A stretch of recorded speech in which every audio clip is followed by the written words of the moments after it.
hidup di dalam janji Allah. Ya. Di sini di buku ini, siapa yang tahu ada 7.000 janji Allah di sini? Banyak banget ya. 7.000 janji Tuhan yang kamu bisa baca di sini. Tapi sayangnya, janji Tuhan tidak untuk semua orang.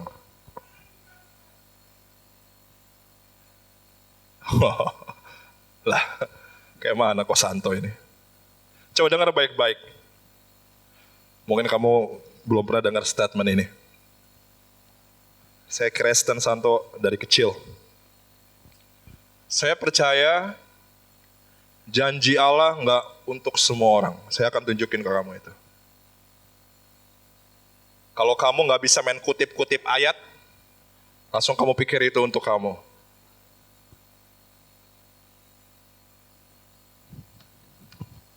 Wah, ada janji Tuhan soal finansial. Ini untuk aku. Aku declare.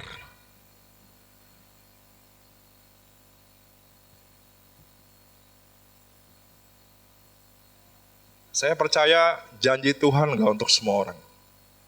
Tapi saya percaya Tuhan itu rindu untuk berjanji kepada kamu. Kita buka Yesaya 55 ayat 3 ya.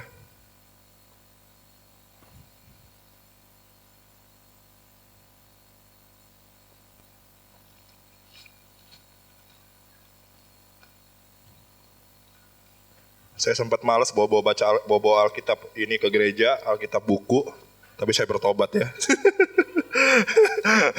Saya sempat malas ribet kayaknya ya, tapi akhirnya saya bertobat, saya bawa.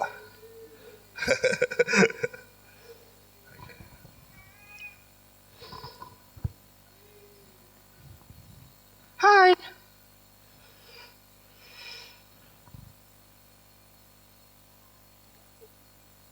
Coba ini kan ngomong apa di sini? Coba lihat. Sendengkanlah telingamu, ya, dan datanglah kepadaku. Saya percaya ini telinga rohani ya. Telinga rohani kamu. Sendengkan telinga dan datang kepadaku. Dengar suara Tuhan, datang ke Tuhan, dengar suara Tuhan. Dengarkanlah, maka kamu akan hidup. Saya percaya janji Tuhan hanya untuk mereka yang mau mendengarkan Tuhan. Yang mau duduk dan datang di kaki Tuhan. Aku, Tuhan bilang, hendak mengikat perjanjian abadi dengan kamu, menurut kasih setia yang teguh yang kujanjikan kepada Daud. Tuhan itu rindu banget untuk membuat covenant, perjanjian dengan kamu. Itu rindunya Tuhan. Karena dia adalah Allah yang berjanji. Problemnya kita tuh sering gini. Tuhan janjinya sama Abraham, kita pikir itu janji buat kita. Kamu gak bisa comot-comot ayat, langsung bilang, oh ini janji Tuhan buat saya. Saya gak setuju dengan ide itu, sorry. Kita bisa debat teologi habis ini. Saya percaya banget janji itu sifatnya personal. Janji Allah ke kamu sifatnya berdasarkan hubungan kamu dengan dia. Itu harus terikat dan keluar dari situ. Orang yang gak mau bangun hubungan dengan Tuhan, orang yang gak mau belajar dengar suara Tuhan, sorry to say, buat saya nonsense kalau kamu cuman lihat quote atau lihat reels di Instagram, ada hamba Tuhan ngomong, oh ini janji Tuhan, wah ini buat gue juga gitu. Itu keluar dari hubungan kamu dengan sosial media. Bukan dengan hubungan kamu dengan Holy Spirit. Saya percaya janji Tuhan ini sifatnya bukan general, tapi personal, person to person. Ini sifatnya private. Ini sifatnya nggak didapetin di public place.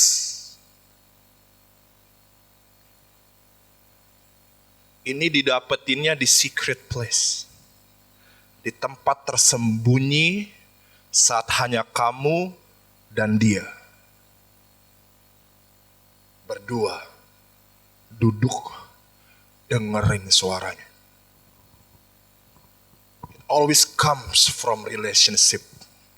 Promise of God always comes from the place of intimacy.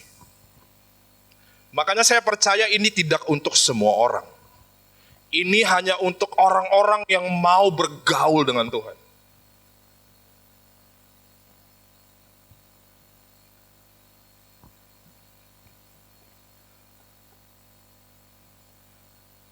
Saya tuh kaget sih dengar realita ini. Ada orang bertahun-tahun kenal Tuhan, pelayanan, tapi gak pernah punya waktu berdua dengan Tuhan. Kaget saya.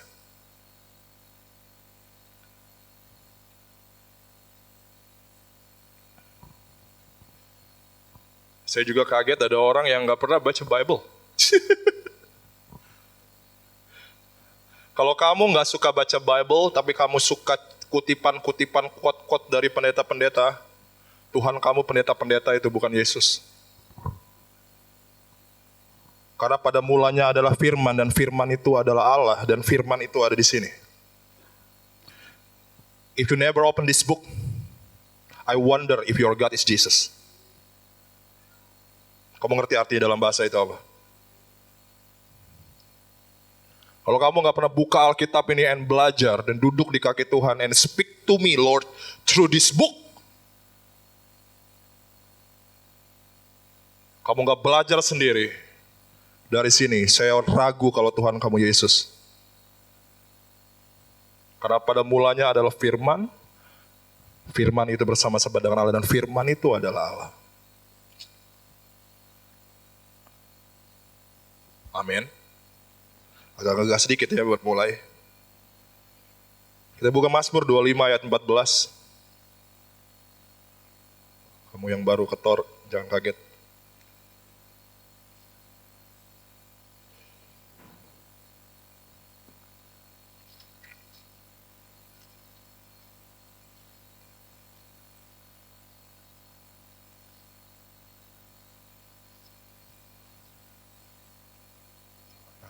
Kalau pakai Alkitab buku, kamu mau cari ayat aja mau spikul salib kamu.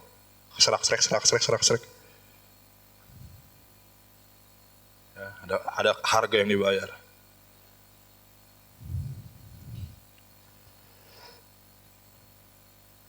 Sudah dapat? Tuh, baca. Tuhan bergaul karib apa? Dengan orang yang takut akan Dia, dan perjanjiannya diberitahukannya kepada mereka.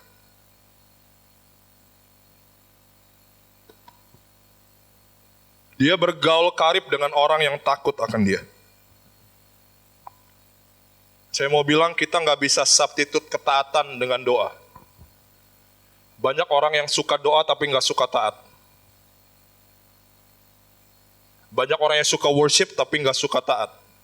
Saya mau bilang sama kamu, you can separate that. Kalau kamu pikir hanya dengan worship tanpa ketaatan, kamu bergaul karib, kamu sedang dalam kebohongan besar.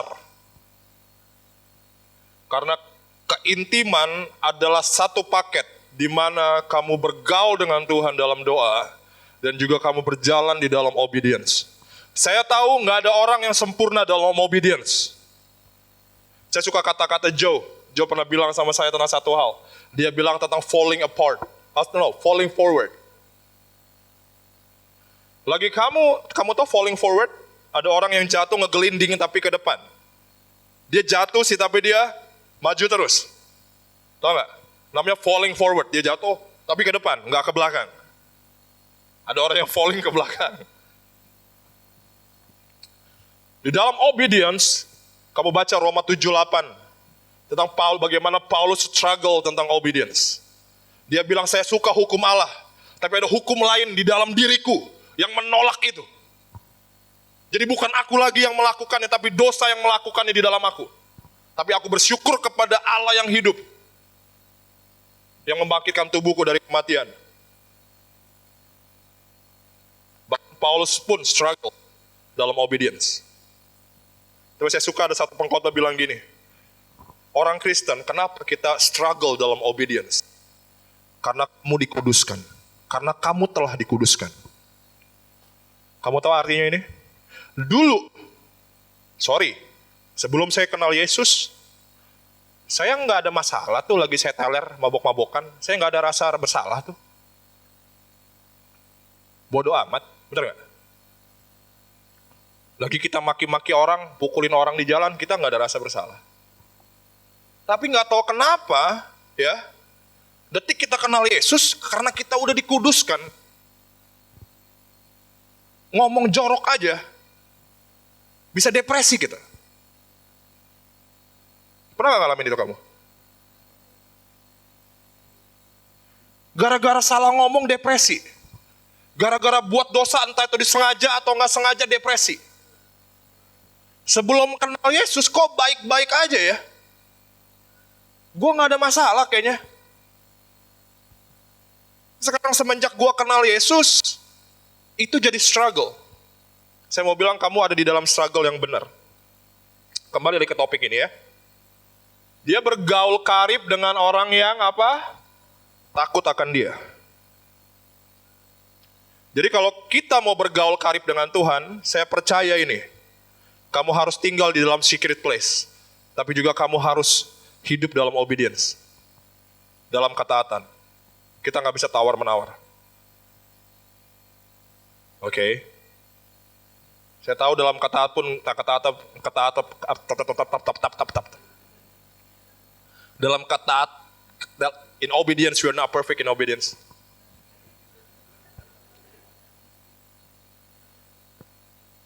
But we keep falling apart.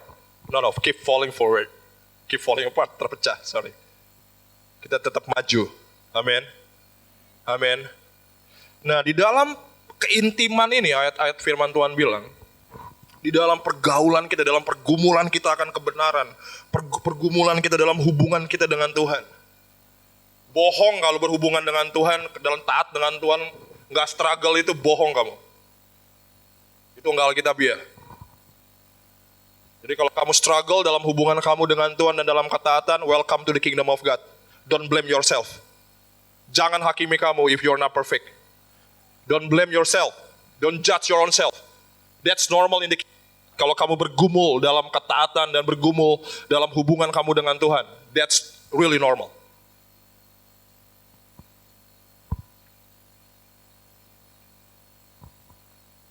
Untuk orang-orang begini, janji Tuhan keluar. Maka saya bilang gak buat semua orang. Janji Tuhan. Saya ingat banget 7 tahun yang lalu. Tadi anak-anak bilang 10 tahun. Saya sosok muda, saya pendek-pendekin ya. 10 tahun yang lalu, saya nggak melayani. Saya nggak melayani di gereja manapun. Saya nggak khotbah, saya nggak worship leader, karena basically pelayanan saya worship leader, saya bukan pengkhotbah. Saya lebih suka WL sampai hari ini daripada saya harus khotbah. Kalau kamu kasih saya pilihan, Santo mau WL apa khotbah? WL. Nggak tawar-menawar itu. 10 tahun yang lalu saya ingat banget, lagi saya nggak punya ministry. Saya cuma fokus dalam kehidupan doa saya. Di kamar doa saya tanya, Tuhan, saya ini mesti ngapain ya? Saya ini nggak pelayanan. Saya mau pelayanan, tapi pelayanan apa ya? Saya nggak ngerti. Saya masih ingat banget Tuhan ngomong gini ke saya. I will give you an army. Aku akan berikan kamu pasukan. Saya nggak ngerti maksudnya apa. Tapi saya simpan itu dalam hati saya sebagai janji Allah. Dan long story short, saya ketemu banyak orang dan Tuhan bawa saya ke banyak hal. Untuk saya lihat pasukan-pasukan Tuhan yang sedang Tuhan siapkan. Terus saya masih ingat banget, tahun 2000, saya lupa ini. Kalau nggak salah itu 4 tahun lalu, 2018. Waktu itu saya berdoa pagi-pagi, janji Tuhan keluar lagi buat saya. Dia bilang gini, I want you to build my church. Saya waktu itu nggak ada urusan, nggak ada pernah buat strategi atau tujuan bagaimana buat komunitas saya yang hanya segelintir orang yang raut maut itu mau jadi gereja. Saya nggak pernah buat program 3 tahun ke depan bagaimana Tor akan jadi gereja. No, never. Tapi saya dengar banget waktu itu janji Tuhan. Pagi-pagi lagi saya doa, I want you to build my church. Lagi saya dengar itu, saya bilang, mungkin salah dengar ya kali ya. Mungkin nggak gereja yang kayak gitulah. No. Saya tepis itu. Tapi nggak tahu gimana, semua ini berjalan ke sana semua. Jadi kalau ngomongin janji Allah, saya percaya saya alami hal-hal itu. Dan semua itu selalu keluar di kamar doa saya. Itu nggak pernah keluar tiba-tiba ada nabi Tuhan, Santo. Wah.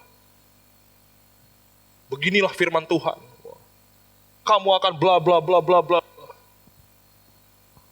Ya kadang-kadang itu ada. Tapi saya percaya janji harus keluar dari kamar. Yang baru-baru terjadi itu, ini saya kesaksian sedikit tentang financial blessing. Saya masih ingat banget pagi-pagi Tuhan ngomong sama saya tentang financial, tentang I want to bless you financially. Saya masih ingat tiba-tiba, suddenly, randomly, ada orang telepon saya.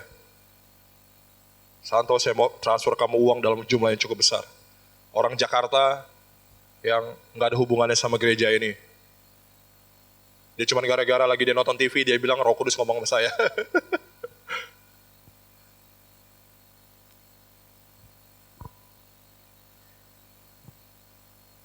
Saya kaget banget. Lagi saya pagi-pagi dengar Tuhan ngomong, I want to bless you. Financially saya simpan aja dalam hati. Saya nggak langsung declare janji Tuhan. Wah tuh janji gini. Selalu aja bos. Karena prinsipnya gini, saya percaya banget supaya kehidupan, Tuhan janji ke kamu, dan janjinya akan digenapi, kita nggak dipanggil untuk mengejar janji itu, untuk digenapi, no.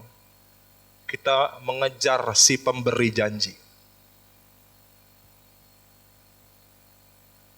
Amin. Lagi kita kejar pemberi janjinya, saya percaya banget.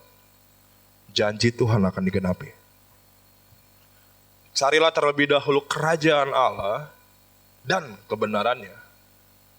Maka semuanya akan ditambahkan kepadamu. Ada amin? Amin.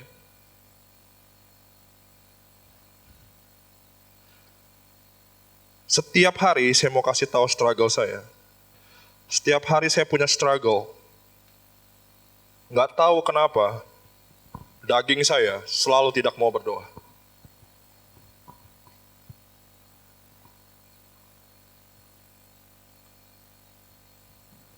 Tubuh kamu.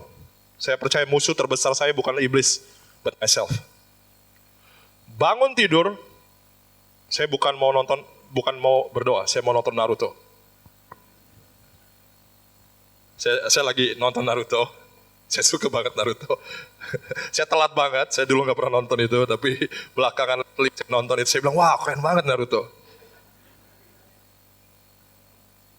Dan di waktu-waktu kosong saya sering nonton Naruto. Kage Bunshin justru. Ya telat sih, telat. Ya. Tapi kedagingan kita selalu bertentangan dengan apa yang Tuhan inginkan. Dan setiap hari saya mesti paksa diri saya untuk duduk di kaki Tuhan. Kalau kamu pikir duduk di kaki Tuhan itu, bangun pagi-pagi, aku rindu kamu Tuhan. Langsung sujud menyembah, langsung nyanyi haleluya. Kalau kamu pikir kehidupan doa saya kayak gitu, bohong. Tiap hari saya mesti bertarung dengan diri saya sendiri. Santo, doa Santo. Bow your knee and pray.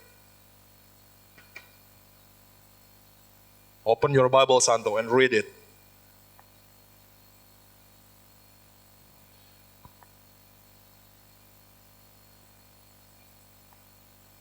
Kamu tahu, saat kau bangun tidur, satu hal yang mesti kamu kalahkan adalah diri kamu sendiri. Karena kamu selalu tergoda untuk nggak berdoa, dan ini celakanya lagi kamu berdoa, kamu tidak berdoa, kamu pikir kamu tidak apa-apa. Nggak doa nggak apa-apa, ya, nggak baca Bible nggak apa-apa lah.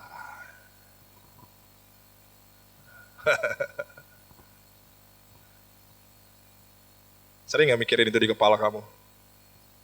Kalau kamu sering, saya mau kasih tahu itu bukan suara kamu, itu suara iblis. Dia sedang menipu kamu. Karena iblis tahu kalau kamu bangun kehidupan doa dan ketaatan, kamu akan alami apa yang semua ditulis di sini. Saya mau bilang, semua yang ada di buku ini bisa kamu akses kalau kamu bergaul dengan Tuhan.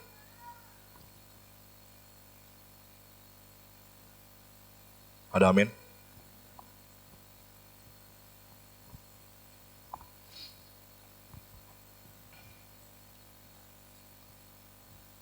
Orang pikir khotbah janji Tuhan yang wah seru nih, diberkati berkali lipat.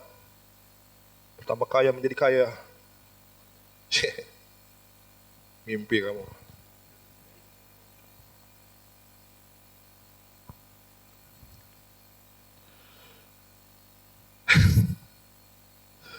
Kita buka Mazmur 119 ayat 11. Pertanyaannya, lagi kamu mulai Santo, oke, gue bakal berdoa, dan gue bakal coba taat sama Tuhan, dan tiba-tiba janji Tuhan keluar di hidup kamu. Ting! Tuhan ngomong something. Apa yang harus kamu lakuin?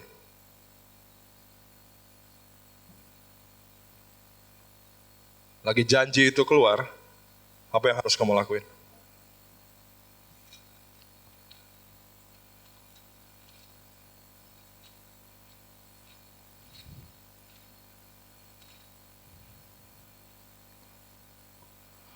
Mazmur 119 ayat 11 bilang, dalam hatiku aku menyimpan janjimu, supaya aku jangan berdosa terhadap engkau.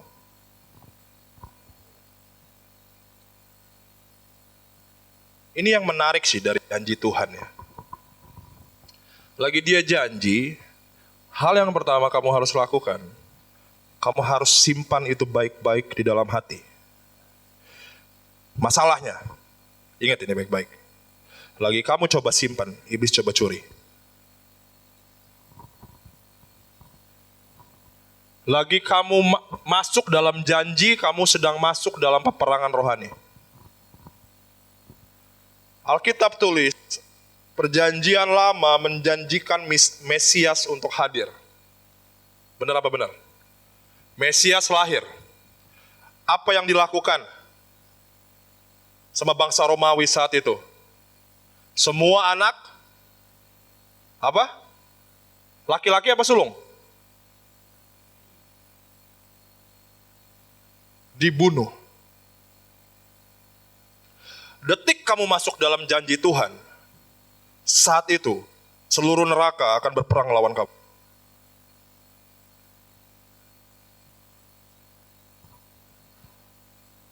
Karena setan tahu perjanjian dengan Tuhan bukan tentang kamu. Hidup kamu jadi kaya, makin diberkati, bla bla bla. No. Lagi janji Tuhan turun ke kamu. It is about kingdom of God. Ini tentang kerajaan Allah. Ini tentang di mana Tuhan sedang mau menyatakan dirinya dalam kerajaannya. Dan iblis tahu itu sangat akan impactful, itu akan mempengaruhi dunia ini, akan mengubah banyak hidup orang-orang. Dan detik itu, lagi dia tahu kamu dapat janji, dia akan berdiri, dia akan serang kamu. Makanya seringkali lagi kamu dapat janji kehidupan, kamu malah sebaliknya dari janji itu. Benar apa benar? Yusuf lagi dapat janji dari Tuhan, kalau apa? Keluarganya akan nyembah dia. Saudara-saudaranya akan sembah dia. Apa yang terjadi? Saudara-saudaranya yang dinubuatin bakal sembah dia. Apa Vio? Gini-gini? Oh, sorry. Lagi Yusuf dapat janji Tuhan, kalau Tuhan bakal angkat dia, bahkan seluruh keluarganya bakal sembah dia. Yang terjadi malah sebaliknya enggak? Saudaranya malah buang dia ke sumur, malah jual dia. Lagi kamu mulai dapat janji Tuhan, saya mau bilang, jangan senang dulu bos. Seluruh neraka akan berfokus kepada dirimu untuk membalikan apa yang terjadi. Untuk kamu meragukan janji Tuhan. Dengan cara itu dia mencuri janji yang tersimpan di dalam hatimu. Karena iblis datang untuk mencuri, membunuh, dan membinasa. Lagi semua berbalik, gak sesuai dengan janji Tuhan. Kamu akan mulai mempertanyakan. Lagi kamu ragu, janji di hati kamu dicuri.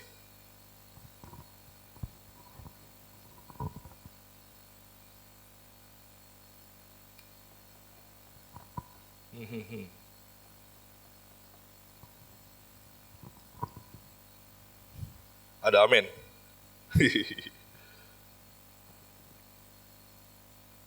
Kamu pikir ayat ini bilang menyimpan janji Tuhan dalam hati kamu kelihatannya indah ya, mudah. Kata siapa? Makanya Daud bilang, aku menyimpan janjimu supaya aku gak berdosa terhadap engkau.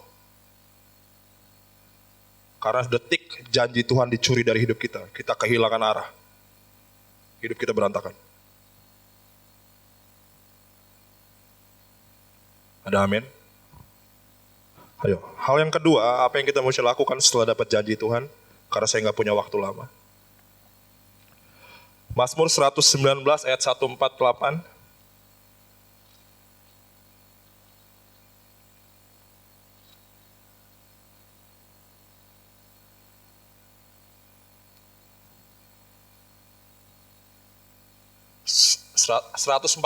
Ayat 148.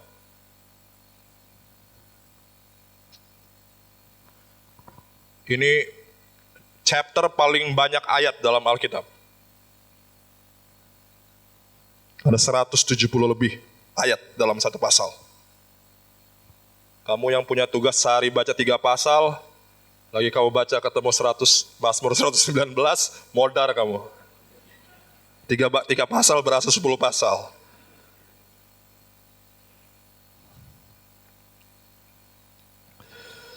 Oke. Aku bangun mendahului waktu jaga malam untuk merenungkan janjimu. Coba pikirin baik-baik ayat itu.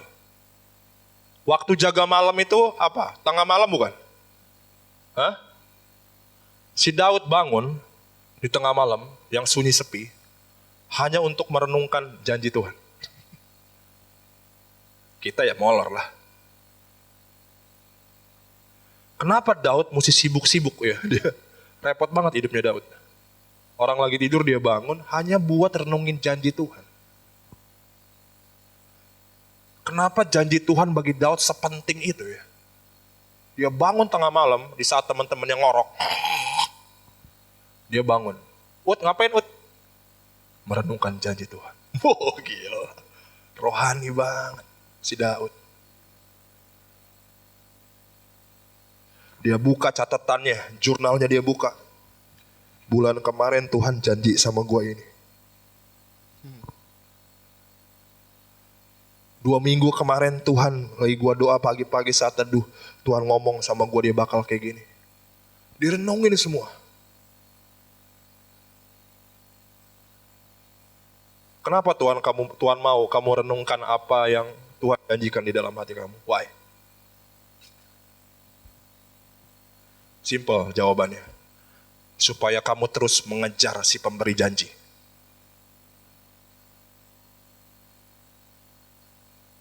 Ada amin? Ada amin? Percaya nggak?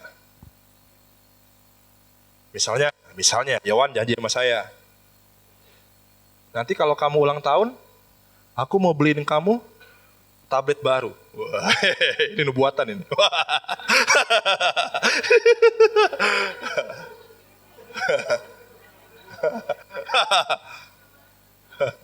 Prophetic word ini keluar. Kalau kamu ulang tahun nanti, aku mau beliin kamu tablet baru 1. Saya simpan itu kan di hati saya. Lagi saya ngebayangin tablet baru, saya pasti ngebayangin muka Yohan juga. Karena dia yang bakal kasih itu ke saya. Saya yang membayangkan sambil ketawa-tawa. Gue gak sabar ulang tahun. Benar gak? Artinya apa? Lagi Tuhan kasih kamu janji Tuhan, dan kamu renungkan itu, oke? Kamu sedang terkoneksi dengan si pemberi janji. Itu akan membawa kamu masuk dalam kedalaman yang lebih dengan Tuhan. Kita nyanyi lebih dalam, lebih dalam, lebih dalam. Kamu mau tahu gimana caranya lebih dalam? Janji Tuhan yang Tuhan bicarakan ke kamu. Renungkan itu Tuhan. Aku tahu situasiku kayak gini, tapi kemarin aku doa Engkau bilang gini Tuhan. I believe in your promise. Kamu worship Jesus. Hal yang terakhir nih, ini yang saya paling suka. Ya, Randy dengar hal yang terakhir, matanya melotot, dia lapar.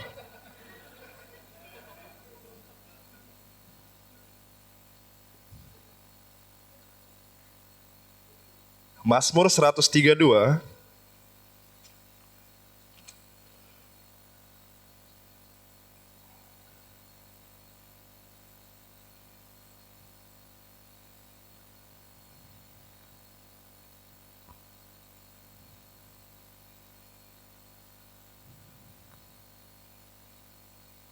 Ini saya sepertinya salah, sebentar, saya salah tulis ini kayaknya.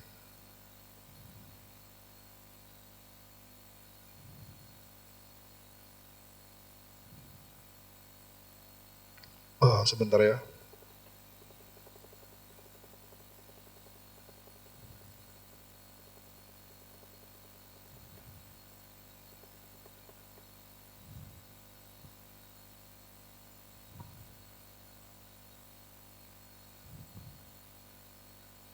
Saya sepertinya salah tulis ayat. Maaf teman-teman, saya sorry. Wait a minute ya.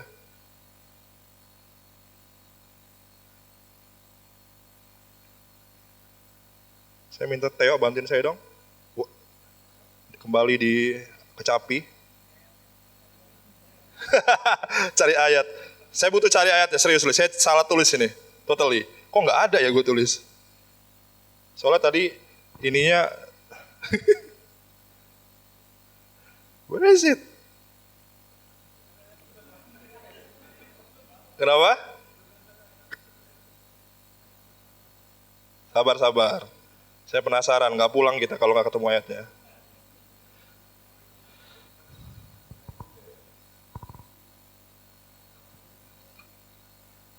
Oke, ketemu. Sorry ya, jauh banget ayatnya.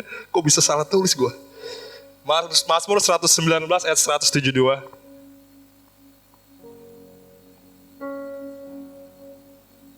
Balik lagi. Sorry, I'm so sorry. Bisa jadi nyebrang gitu.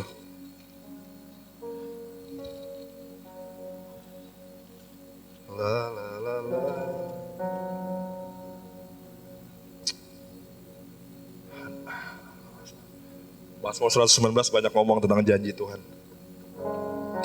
Sudah dapat? Coba ini. Biarlah lidahku menyanyikan janjimu, sebab segala perintahmu benar. Kamu tahu cara mudah untuk memperkatakan janji Tuhan apa? Nyanyi.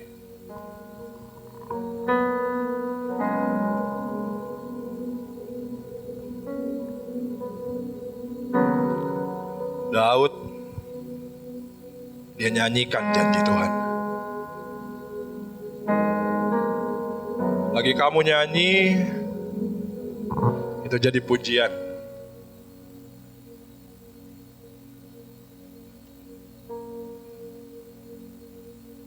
Saya undang bangkit berdiri.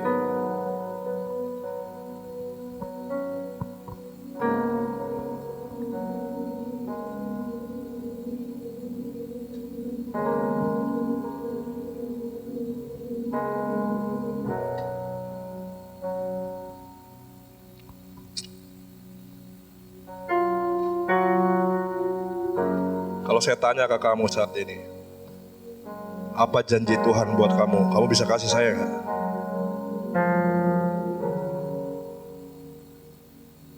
Bukan main comot Alkitab ya. Tapi yang Tuhan bicara sama kamu di kamar doa kamu.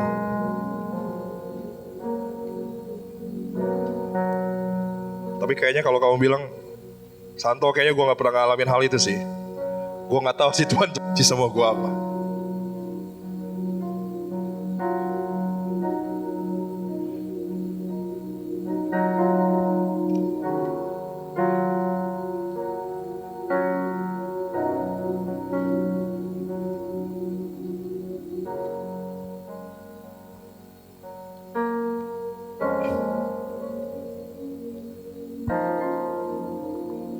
Dan yang menarik dari janji Tuhan itu satu hal.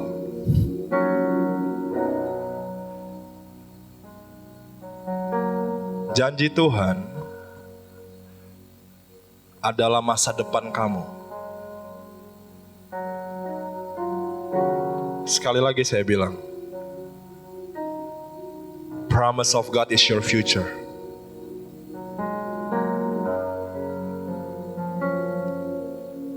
Dalam mata Tuhan, dalam mata yang kekal, tidak ada masa yang lampau, tidak ada masa yang sekarang, dan tidak ada masa yang mendatang. Di dalam mata pencipta kita, di dalam mata kekekalan, Dia melihat utuh dari ujung ke ujung. Dia adalah Alfa dan Omega, yang awal dan yang akhir. Dalam pandangan Dia, nggak ada Santo yang masa lalu, nggak ada Santo yang sekarang, nggak ada Santo yang nanti. Tapi lagi Dia berjanji tentang hidup kamu. Dia sedang melihat kamu di masa depan. Dan Dia kembali ke masa ini. Dan Dia bilang ke kamu, Feren, this is what I see about you in the future. So I'm about to tell you about what I see. So this is my promise to you. Janji Tuhan bagi kamu adalah apa yang Dia lihat tentang kamu di masa depan. Dan Dia kembali ke saat ini dan bicara kepada kamu directly. This is what is going to happen in the years ahead.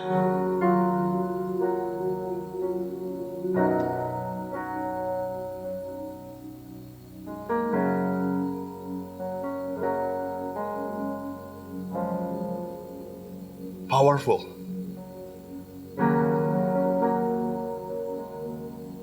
Tutup mata kamu. Saya gak mau komando, tapi saya mau kamu sendiri bilang ke Tuhan, I need your promise. Aku butuh janjimu. Bawa aku masuk kepada covenant life, kehidupan perjanjian dengan Allah. Supaya aku secara personal tahu apa yang Kau sediakan bagiku.